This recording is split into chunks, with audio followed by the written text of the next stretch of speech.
Hello dears, welcome to relax and learn. ഇന്ന് നമ്മൾ പഠിക്കാൻ പോകുന്ന കവിത റെയിൻ ഇൻ ദ സമ്മർ എന്ന് പറയുന്ന കവിതയാണ്. And it is written by Henry Wadsworth Longfellow. ഇദ്ദേഹം ഒരു അമേരിക്കൻ പോയറ്റും എഡ്യൂക്കേറ്ററുമാണ്.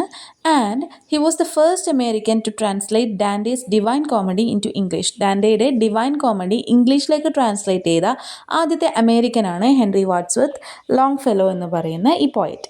ഇനി നമ്മൾക്ക് പോയറ്റിലേക്ക് കടക്കാം. Rain in summer. ഈ ഒരു പോയം എന്ന് പറയുന്നത് മഴയുടെ ഭംഗിയെ എക്സ്പ്ലെയിൻ ചെയ്യുന്ന അല്ലെങ്കിൽ വിവരിക്കുന്ന ഒരു പോയമാണ്. How beautiful is the rain after the dust and heat in the broad and fiery street in the narrow lane. How beautiful is the rain. ഇതാണ് മഴ വളരെയധികം ഭംഗിയുള്ള ഒന്നാണ്. എന്തിനു ശേഷമാണ് ഈ മഴ വരുന്നത്? After the dust and heat. സമ്മറിൻ്റെ ചൂടും പൊടിയും അതിനൊക്കെ ശേഷം വരുന്ന മഴയാണ്. അതെവിടെയൊക്കെ പെയ്യുന്നുണ്ട്? സ്ട്രീറ്റ്സിലും നാരോ ലെയിനിലും ഒക്കെ പെയ്യുന്നുണ്ട്. In the broad and fiery street. Broad എന്ന് വെച്ചാൽ വീതി കൂടിയ, ഫിയറി എന്ന് വെച്ച് കഴിഞ്ഞിട്ടുണ്ടെങ്കിൽ പൊള്ളുന്ന എന്ന് പറയുന്ന അർത്ഥം വരുന്നതാണ്. In the narrow lane. Narrow means വീതി കുറഞ്ഞ, ലെയിൻ ഇടനാഴി, വഴി എന്നൊക്കെയുള്ള അർത്ഥമാണ്. And how beautiful is the rain. എന്താണ്? മഴ പെയ്യുന്നത് കാണാൻ എന്ത് ഭംഗിയാണ്. എവിടെയൊക്കെ പെയ്യുന്നുണ്ട്? വീതി കൂടിയ തെരുവുകളിലും അതുപോലെ വീതി കുറഞ്ഞ വഴികളിലും ഒക്കെ മഴ പെയ്യുന്നത് കാണാൻ വളരെയധികം ഭംഗിയുണ്ട്. How it clatters along the roofs like the tramp of hoofs. എന്താണ്? മഴ എങ്ങനെയാണ് പെയ്യുന്നത്? റൂഫ്സിൻ്റെ മുകളിൽ ക്ലാറ്റർ ചെയ്യുകയാണ്. എന്താണ്? കിലുങ്ങുന്ന ശബ്ദം ഉണ്ടാക്കുകയാണ്. ഇറ്റ് ക്ലാറ്റേഴ്സ്, ചിന്നിച്ചിതറുകയാണ് റൂഫിൻ്റെ മുകളിൽ. അത് കാണുമ്പോൾ എന്താണ് തോന്നുന്നത്? It is just like the tramp of hoofs. എന്താണ്? കുതിരയുടെ കാലുകൾ ചവിട്ടി മെതിക്കുമ്പോഴുണ്ടാകുന്ന സൗണ്ട് ഉണ്ടല്ലോ, കുതിരക്കുളമ്പടി എന്നൊക്കെ പറയുന്നത്, അതിൻ്റെ സൗണ്ട് പോലെയാണ് ഈ മഴ പെയ്യുന്ന സൗണ്ട് കേൾക്കുമ്പോൾ ഫീൽ ചെയ്യുന്നത് എന്നാണ് പറയുന്നത്.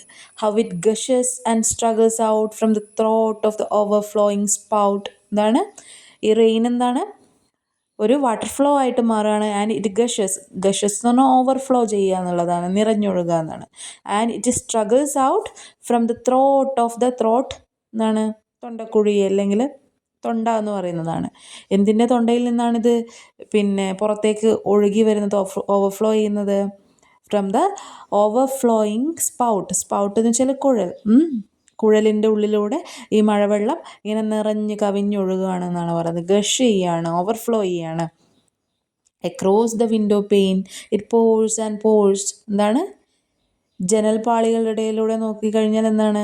ഇങ്ങനെ മഴ ഇങ്ങനെ പെയ്തുകൊണ്ടേയിരിക്കുന്നത് നമുക്ക് കാണാൻ വേണ്ടിയിട്ട് പറ്റും. And Swift and wide. എങ്ങനെയൊക്കെ പെയ്യുന്നുണ്ട്? സ്വിഫ്റ്റ് എന്ന് വെച്ചാൽ എന്താണ്? വേഗത്തിൽ പെയ്യുന്നുണ്ട്, വൈഡായിട്ട് പെയ്യുന്നുണ്ട്. And it creates a muddy tide with a muddy tide. Muddy means ചെളി നിറഞ്ഞ, അതായത് ചെളി നിറഞ്ഞ. ടൈഡ് എന്ന് വെച്ചാൽ എന്താണ്? ചെറിയ ചെറിയ അലകളാണ്, അല്ലെങ്കിൽ തിരമാലകളെയാണ് ടൈഡ് എന്ന് പറയുന്നത്. അല്ല, ഒരു ഒഴുക്ക് എന്ന് പറയാം. മഴവെള്ളം എന്താണ്? ചെളിയൊക്കെ നിറഞ്ഞിട്ട് ഇങ്ങനെ ഒഴുകുകയാണെന്നാണ് പറയുന്നത്. And like a river down the gutter roars the rain the welcome rain. എന്താണ്? ഈ മഴ എന്ത് ക്രിയേറ്റ് ചെയ്യാണ്? It creates a river down the gutter roars. ഇത് ഇതിലൂടെ ഒഴുകാണ്, ഗട്ടറിലൂടെ ഒഴുകാണ്.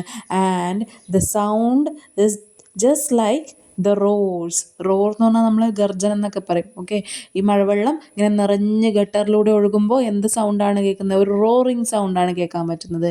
And the rain the welcome rain. എന്താണ്? ഇതാണ് മഴ. ദ വെൽക്കം റെയിൻ മീൻസ് ആ സമ്മർ ഹീറ്റിൽ ആദ്യമായി പെയ്യുന്ന മഴയാണിത്. ദ വെൽക്കം റെയിൻ എന്നാണ് പറയുന്നത്.